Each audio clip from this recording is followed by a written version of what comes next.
धनगर जातीच्या लोकांची पंढरपूर येथे आदिवासी जमातीचे धनगरांना आरक्षण मिळण्यासाठी बेमुदत उपोषण सुरू असल्याने माननीय उच्च न्यायालय मुंबई व माननीय सुप्रीम कोर्टाने धनगर जमात असून धनगर जात असून हे दोन्ही भिन्न जाती जमाती आहेत, त्यामुळे धनगरांना आदिवासींचे आरक्षण देता येणार नाही असा निकाल दिला।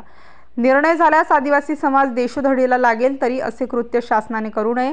धनगर जमात व धनगर जात वेगळे असून मुख्य सचिव विकास खारगे यांच्या अध्यक्षतेखाली स्थापन केलेली कमिटी बरखास्त करावी।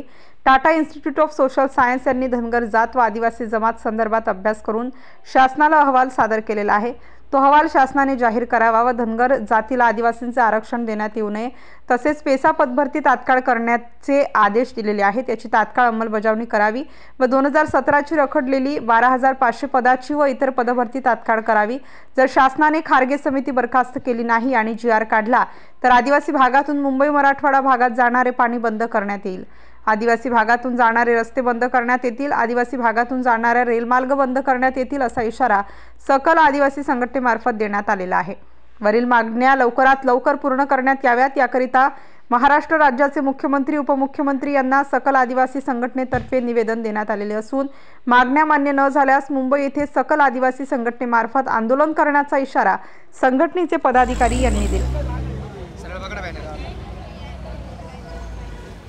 काय नेमकं आपलं काय मागणी आहे?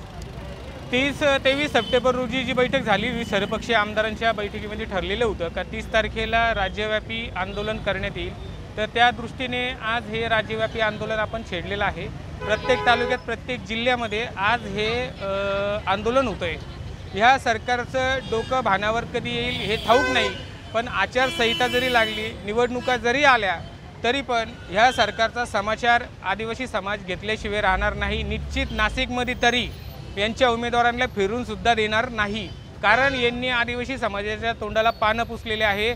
15 तारीख मुख्यमंत्र्यांनी सांगितलेली होती का 15 तारखेच्या आत पेसा भरतीच्या सर्व पोरांना आम्ही नियुक्ती देऊ, पण अजूनपर्यंत चकार शब्द देखील मुख्यमंत्र्यांनी काढला नाही। परवाच्या दिवशी येऊन चुपचापमध्ये येऊन त्यांनी उद्घाटन करून निघून गेले। आदिवासी शिष्टाचार जे काही संघटनांची ठरलेलं होतं का सर्वांना निवेदन द्यायचं मुख्यमंत्र्यांना, तर त्यांनी जाणून बुजून वेळ दिली नाही। जाणून बुजून हे सरकार आदिवासी समाजाच्या मागण्यांकडे दुर्लक्ष करते।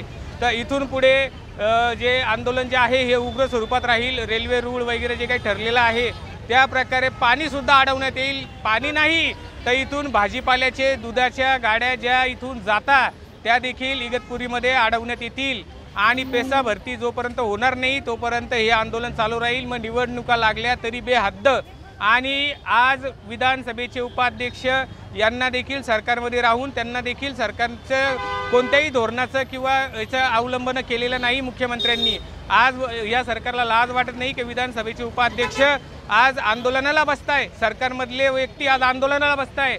अजून किती विडंबन करणार या आदिवासी समाजाचा? अजून या आदिवासी समाजाला किती तुम्ही संतापणार? आणि आज हा संताप उद्रेक बनेल आणि निवडणुका जरी लागल्या, गुन्हे जरी दाखल झाले तरी पण आज हे आंदोलन महिनाभर काय, 2 महिने काय, 6 महिने काय चालूच राहणार। स्टार न्यूज साठी मोहसिन पठाण, नाशिक।